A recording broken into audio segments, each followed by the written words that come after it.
la tarde con 38 minutos. Carlos Villarreal y Joana Castro seguimos con ustedes en la rotativa del aire. Queremos hablarles nuevamente porque durante diversos espacios en RPP, que es además la voz de todo el Perú, hemos hablado acerca del suicidio. Hoy es el Día Mundial de la Prevención del Suicidio.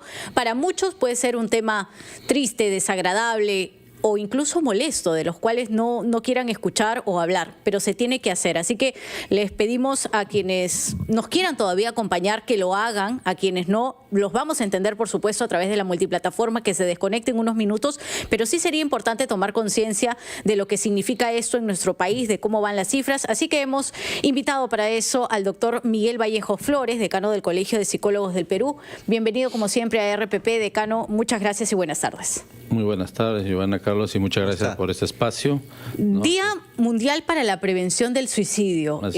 Sabemos, y lo hemos estado diciendo desde muy temprano, que hay una línea, es la línea 113, la opción 5 para brindar ayuda. Pero antes de eso, si vamos a la palabra prevención, ¿qué se está haciendo?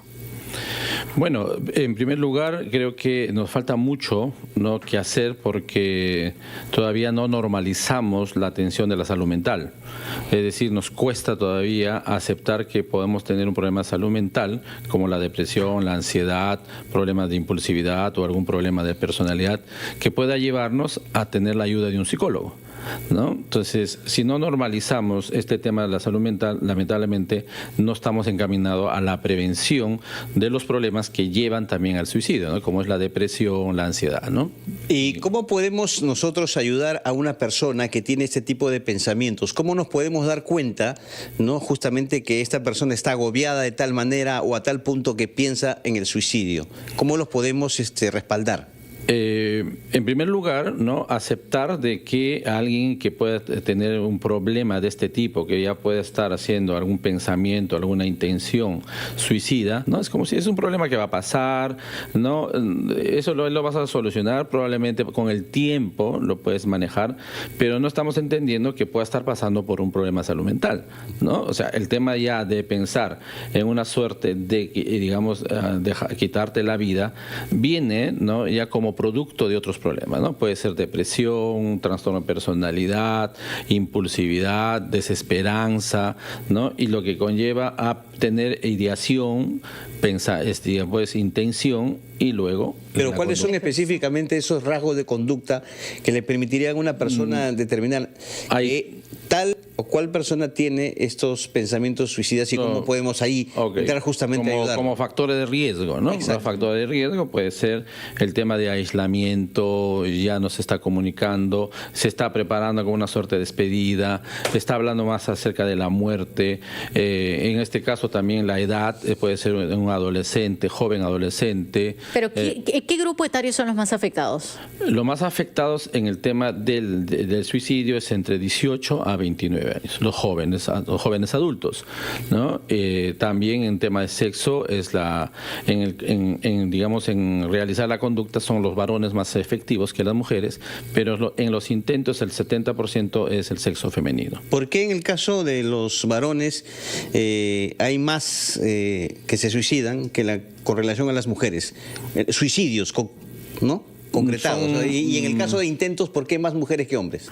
En el caso de hombres, porque somos menos emocionales y afectivos, ¿no?, menos compromiso, menos lazos. En cambio, las mujeres son más afectivas y eso conlleva a tener mayores problemas emocionales, ¿no? Entonces, además, ser mujer de alguna manera tiene algunos cambios emocionales más, mayor inestabilidad, ¿no?, por cuestiones hormonales, por cuestiones también de la vida, ¿no? Pueden ser casadas y tener problemas de pareja o también problemas en el noviazgo, ¿no? Entonces son factores que generan una suerte de tener mayor intento, ¿no? Entonces, como le decía, está más relacionado a la depresión, al problema de la autoestima, a la desesperanza, y eso conlleva a tener ese perfil, ¿no?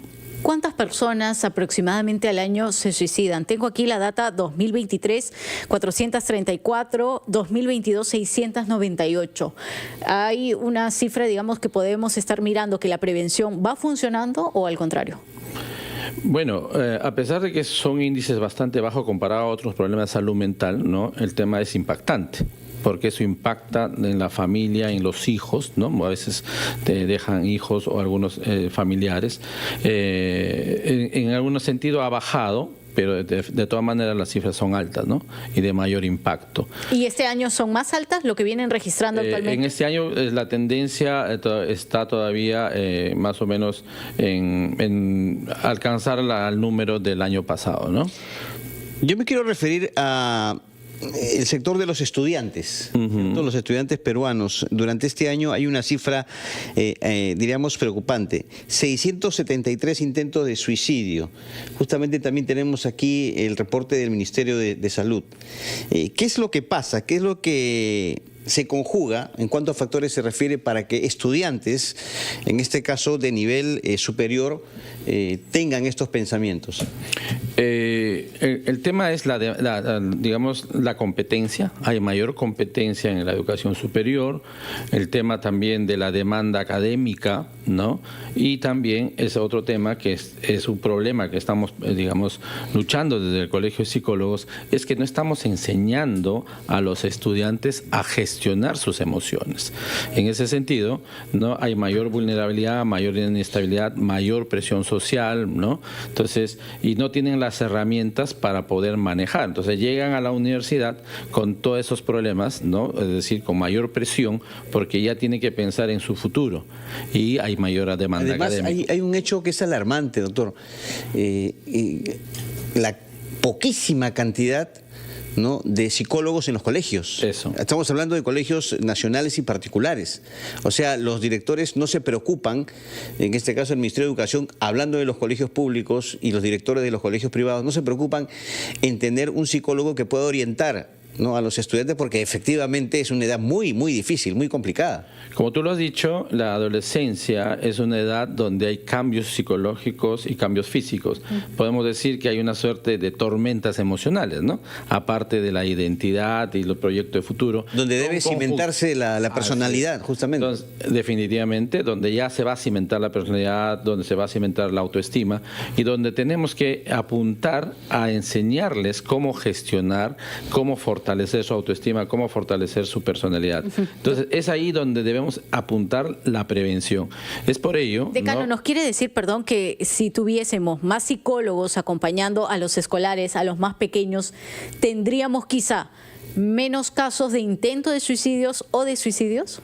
No tan solo intentos o suicidios, sino tendríamos menos problemas de salud mental, porque los problemas de salud mental se han incrementado, ¿no? Uno de los problemas de salud mental que se ha incrementado es la ansiedad y la depresión. Entonces, si queremos prevenir, ¿no?, tenemos que ir a donde empiezan los problemas. Los problemas empiezan en la adolescencia. La mayoría de los problemas empiezan en la adolescencia, ¿no? El caso del consumo de drogas, que es otro de los factores también de estos intentos suicidas, porque cuando ya están jóvenes, ya desarrollaron adicción y tratan de salir y no pueden, entonces se instala la desesperanza. Y eso sería un caldo de cultivo para poder pensar en el suicidio o intentarlo. Muy bien. Y ahora hay otro problema que se ha instalado dentro del factor de riesgo, que son las adicciones a las apuestas, ¿no? Entonces hay gente que apuesta, ya está desarrollando adicción a las apuestas, y lo que hacen es hacerse préstamos. Ahora hay préstamos virtuales y se incrementan, ¿no? He tenido un caso que se endeudó con 100.000 soles, ¿no?, en esta suerte de porque apuestas. lamentablemente terminan siendo muchas veces estas situaciones virtuales mafias, ¿no? Mafias que los envuelven y los chantajean. Chantajean para que paguen, y hacen una suerte de ruleta rusa donde prestan para poder pagar, pero lamentablemente no salen del problema. Entonces, ante eso, ante una deuda tan grande, ¿qué hacen? ¿No? Se viene el pensamiento, o también se suicidan para no dejar la deuda y para no estar en estas amenazas, ¿no? Bueno, doctor Miguel Vallejo Flores, decano del Colegio de Psicólogos del Perú, le agradecemos mucho por su presencia aquí en los estudios de RPP, hoy en el Día Mundial para la Prevención del Suicidio, y por supuesto esperamos que esta entrevista, para quienes nos han escuchado y visto en RPP, sea de mucha utilidad, ¿cierto? Y por favor, siempre llamar, quienes lo necesiten, a la central 113-113, opción 5, donde se brinda orientación gratuita en salud mental. Doctor, nuevamente, muchas gracias. Gracias a Muchas ustedes gracias, y creo que este espacio es importante para concientizar sobre la salud mental y normalizarlo, ¿no? Creo que ese es un punto importante. Hablar de ello, justamente. Muchas gracias Gracias, doctor. por estar con nosotros en los estudios. 1:47, momento de ir a una pausa. Volvemos en breve con más en RPP, La Voz de todo el Perú.